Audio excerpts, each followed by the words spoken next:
Hi friends, నమస్తే. మొత్తానికి మనం అయితే ఈరోజు మళ్ళీ త్రిపురాపురం కొండ రావడం జరిగింది. కొంతమందికి అయితే రోజు వీడియోస్ తీస్తున్నాం, కానీ చాలామంది నేను చూస్తున్నా పాప మంచినీళ్ళకి అల్లాడిపోతున్నారు. అంటే వాళ్ళ అదృష్టాన్ని పరీక్షించుకోవడం వచ్చే కోసం అయితే త్రిపురాపురం కొండ అయితే వస్తున్నారు. మనమైతే కొన్ని వాటర్ బాటిల్స్ అయితే తీసుకోవడం జరిగింది. సుమారుగా ఒక 20 బాటిల్స్ అయితే ఈరోజు తీసుకుని వచ్చాను. నేను వచ్చినప్పుడల్లా కూడా మహా అయితే ఒక 200-300 అవుతాయి, అంతకంటే ఎక్కువ కావు కదా. పాపం ఏంటంటే ఈ ఎండ చూడండి ఎలా ఉందో కొండ మీద, మామూలు లేదు ఎండ అయితే. సుమారు ఇప్పుడైతే 40 నుంచి 50 డిగ్రీలు ఎండ అయితే, అంటే 40 డిగ్రీల నుంచి 45 డిగ్రీలు ఉంది ఎండ అయితే.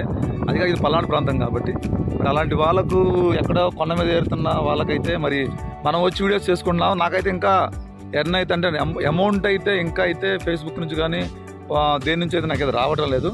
కానీ నా సహాయంగా అయితే వాళ్ళకైతే కొన్ని వాటర్ బాటిల్స్ అయితే ఇవ్వడానికి అయితే నేను ఈరోజు మొత్తానికి రెడీ అయ్యాను. వాళ్ళకైతే నేను వాళ్ళని ఎవరిని కూడా చూపించను వీడియోల్లో, ఎందుకంటే ఏదో వాటర్ బాటిల్ ఇచ్చి ఫేమస్ అవ్వాల్సిన అంత కర్మలాగైతే లేదు, అంత దరిద్రం అయితే నాకు లేదు.